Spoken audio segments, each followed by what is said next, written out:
Hello and welcome to Channels Book Club. I'm Olakunle Kasumo. Tade Ipadeola is one of the most celebrated writers in Nigeria. He's an award-winning poet who writes in both English and Yoruba. In 2013, his poetry collection, The Sahara Testament, won the prestigious Nigeria Prize for Literature instituted by the Nigeria Liquefied Natural Gas Company, NLNG. In 2009, he won the Delphic Laurel in Poetry for his Yoruba poem, Songbird, at the Delphic Games in Jeju, South Korea. Tade Ipadeola is a practicing lawyer. Recently, the United States Consulate in Nigeria sponsored him to take part in the International Writing Program Fall Residency at the University of Iowa. This residency program in Iowa has been an incredibly successful program for writers for many years, while Iowa has successfully positioned itself as a much sought-after destination for writers, writing, and literature. We recently met Tade Ipadeola to discuss his Iowa experience, his writing, and all things related. Enjoy this. Tade, nice to have you here. It's nice to chat with you once again. It's a pleasure. Great to see you again. Mr. Castle. Always a pleasure. Great. You are a writer, you are a poet, you are an award-winning author, you are a lawyer, and a gardener. Most people don't know that about you. When you look at life, what do you see? I mean, from somebody who combines all those interesting aspects of life or professions, as some might like to say. How do you see life? I like to say I'm a village boy. I grew up in a village. I moved into the city in my 20s. But I visit all those aspects of my life from time to time to remind myself of where I came from. The gardener part of me, many people don't know, but that's something I got from my dad. The lawyer part of it probably came from my mom.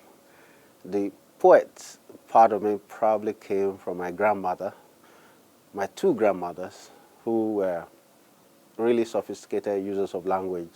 So for me, there's no demarcation or compartmentalization. It's just my life. Interestingly, you write in two languages, English and Yoruba. Not many people combine those skills. I think it's a choice writers make when they consider the market for their writing. I didn't start out considering the market. I just started out considering the job to be done, which is basically writing. So I think that people can write in as many languages as they choose if they don't ask themselves who will read this in this language. It really is sad that more people are not writing in their indigenous languages because some fantastic stories exist in those languages. I think I have a cheat code. I talk to people who do their narration in indigenous languages from time to time, and it really inspires my writing in English. Does the fact that your mother taught both English and Yoruba, does that have anything to do with the ability to write in both English and Yoruba, which you have now? I think it does. My father, actually his nickname, his student's nickname named Monsieur, he taught French first and English literature later. And I think I grew up in a polyglot environment. I think I'm the laziest of my siblings because all my siblings, my eldest sister teaches French today. My immediate younger sister is also a French speaker. I just chose to stick with Yoruba and English. If I had been more industrious, more adventurous, probably I would be writing in French as well. You won the NLNG Prize for Literature with the Sahara Testament, your book. What have you been up to since then? So in 2015, I wrote a book for children, a book of verse for children called Dream Run. Other than that, I've been writing the occasional review. I went into accouchement, the French call it accouchement, to rest from something that I consider really Herculean. But I'm close to coming out with another book middle of this year. You can look forward to that. Yes. Let's talk about the Iowa writing program, which you just attended. There are a lot of writing programs these days, and some people wonder how many of those programs are effective, are having the kinds of impacts that writers expect. But the IWP, Iowa Writing Program, is one of those that is, highly regarded. What was your experience like attending the program, and what were those events or those experiences you had during the program that made an impact on you as a writer? Well, the Iowa Writing Program is the oldest in modern times of its kind and the largest. So we've had from Nigeria for the past 40 years, various distinguished writers attend the Iowa Writing Program in the fall. Amos Tutuola, Niyo Shundari, Lola Shonei, the late Chukwemeka Ike, many distinguished writers, Kole Omotosho, they've attended the program. The records, Helen Avila just attended a few years before me. He's coming back next year, I'm told. A little bird whispered to me. So Nigerians have participated in this IWP. The IWP is different in some ways from most writing programs that you have in the world, in the sense that it is very large. We had 28 countries represented. We had a number of translators. We had a lot of visits. We had a lot of collaborative exchanges with the students of the universities. That makes it somewhat different from the kind of residency programs that you have where the writer just goes in, stays in the room, and writes.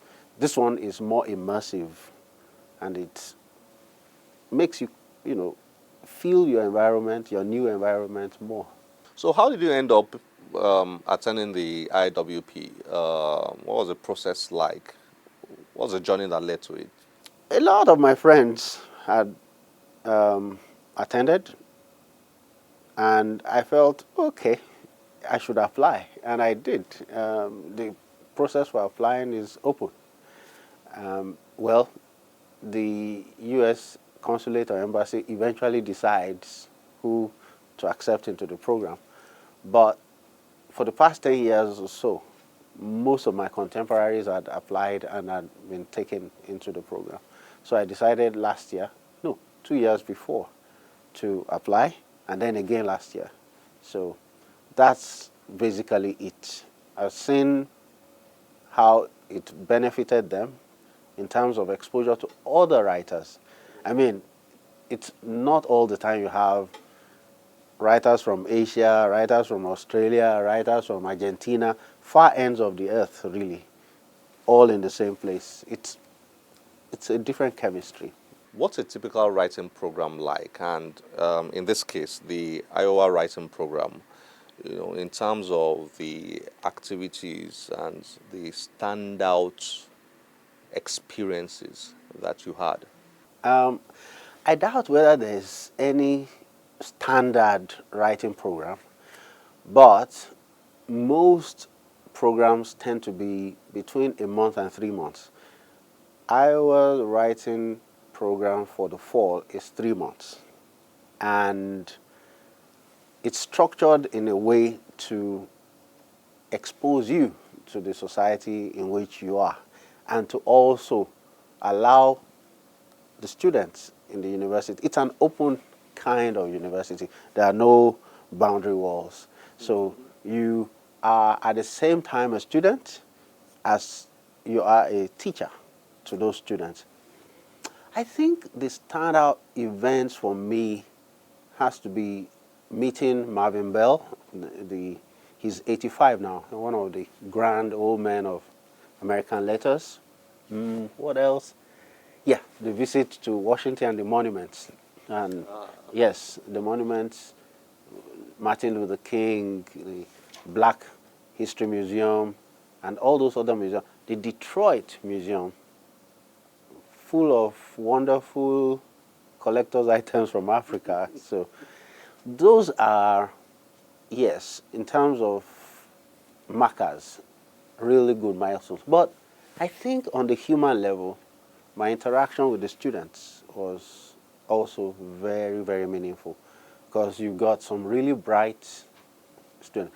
Iowa City is called the Pulitzer City because from that program, a lot of writers have come up and they have, between them, more Pulitzer Prizes than any other city in America. You sound to me like Iowa as a city has a vision for encouraging literature and writing. It's like there's some kind of city vision for writing. Is that true? It's like they recognized after a while that Iowa is on the map because Iowa is really in the middle of America. For a long time, they called it the flyover city. People going to other places fly over it.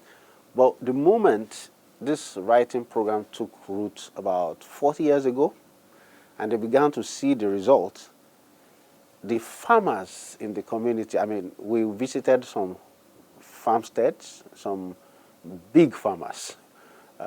They recognize that Iowa is on the map of the world because of the writing program. So they support the local industries. Cedar Rapids, which is like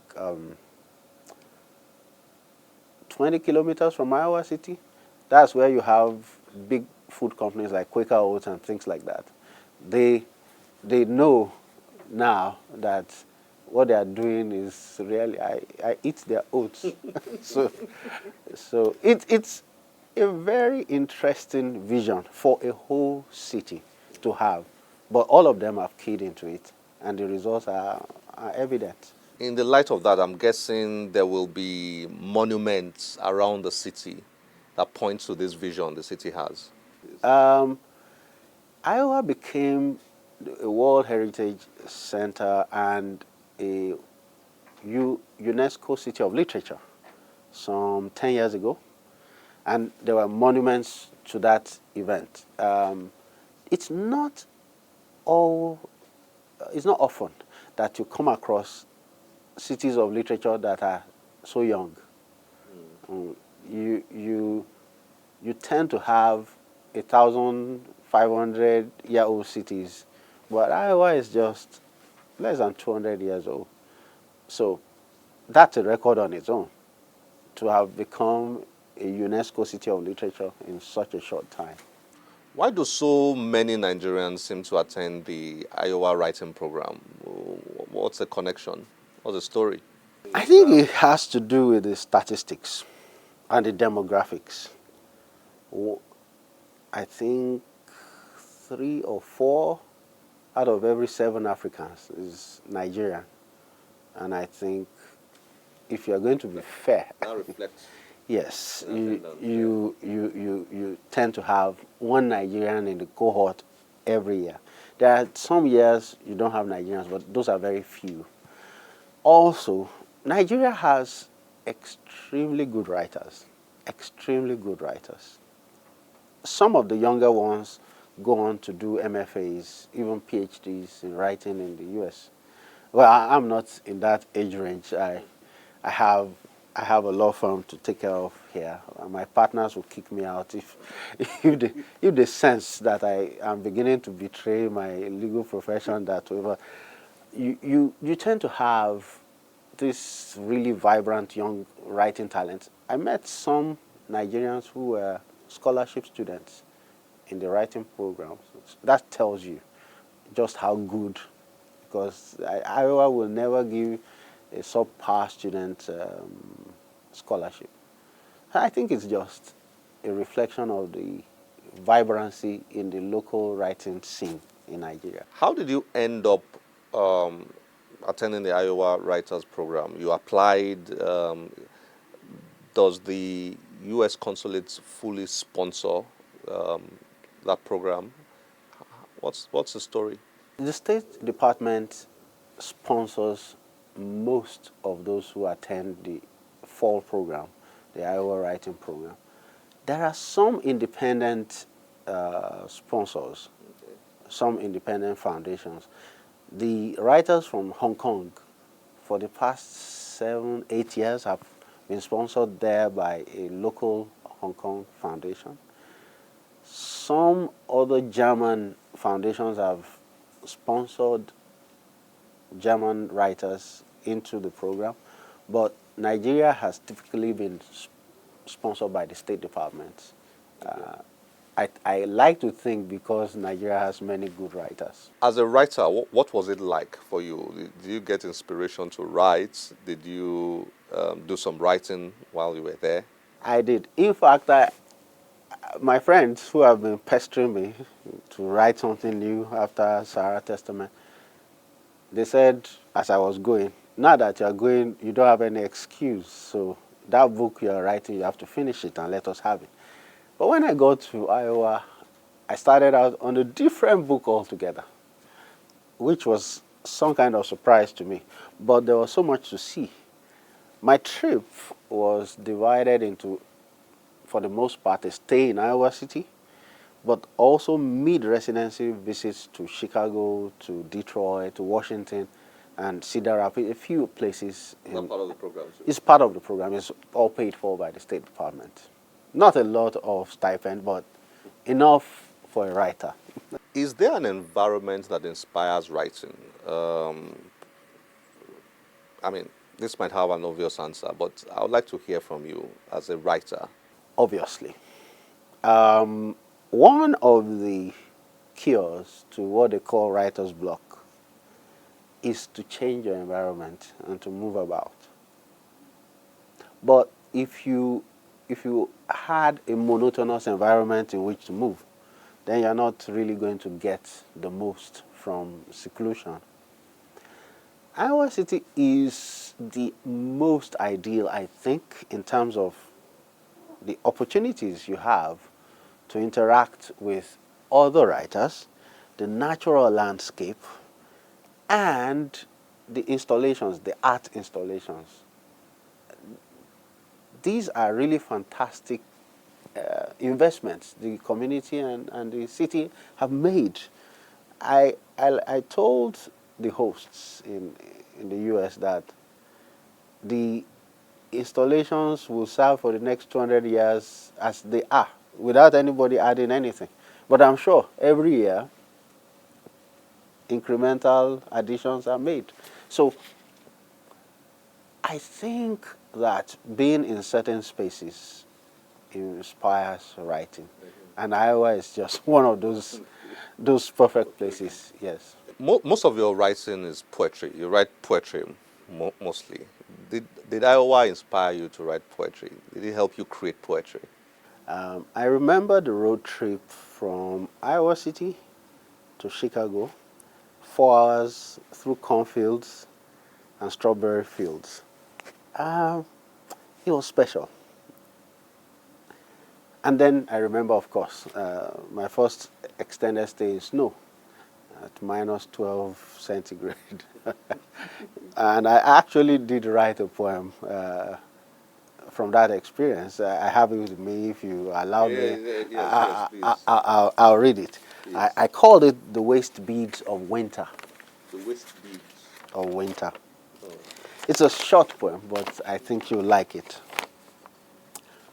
Waste Beads of Winter. Outdoors is the breath of beasts hauling in at the Arctic. The fragrant snow has fallen, and I'm struck with awe. How lavish is this morning, spiked with black coffee, laced with that last drop of honey from the wild. I'll go to a gathering now for justice for Hong Kong, and then I'll dream a passport to Jijeri and the warmth, strung high on snow, plush with Noah's songs. This itself is dreaming. out on cold cornfields.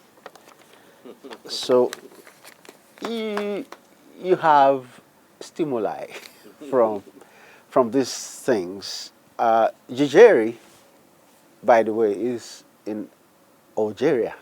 Is an island of Algeria.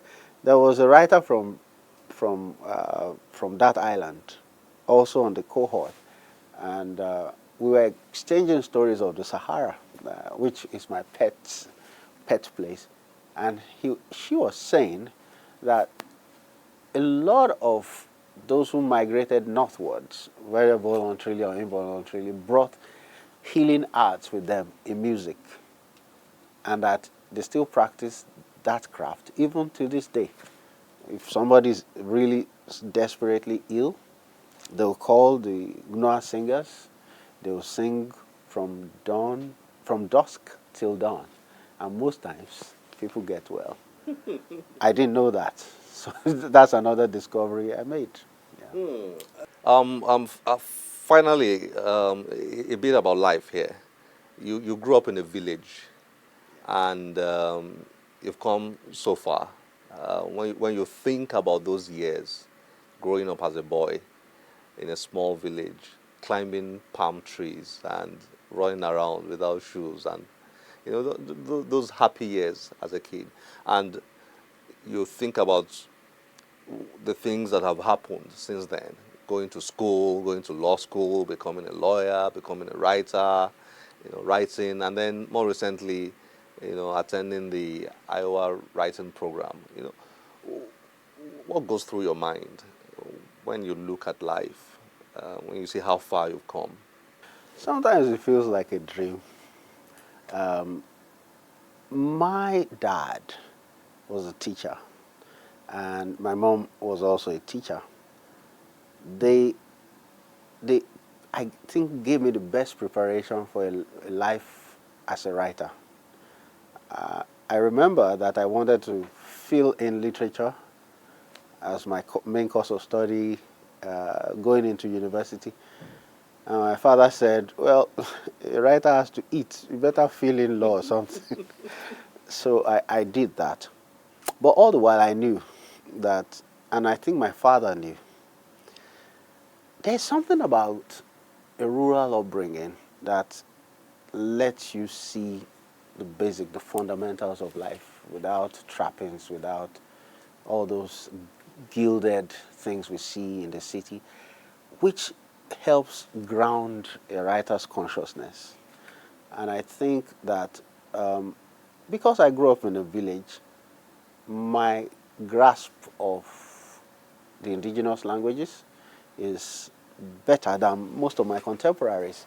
I like to think that those who grow up in cities may not necessarily miss out on certain things, but they certainly do miss out on the nuances of the life of a farmer, for example. The realization that nothing worthwhile is ever instantaneous. You grow. Before you have high culture, you must have agriculture. Those are things that I think that growing up in a village prepares you for. So it's a dream to have come this far. I'm told that I'm incredibly lazy. I should aim to do more and write more and travel more. I tell people, you get to a point in your life, you get tired of airports. Not necessarily because of the coronavirus or things like that. It's just you get tired. But I think that we will gain much more for ourselves, especially those of you who live in the cities, to visit home, come to the villages, drink palm wine, and see the other good side of life.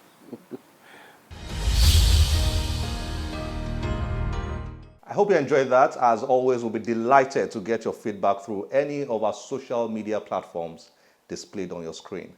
I'm Olakunle Kasumo. Remember, one great book can change your life. Bye-bye.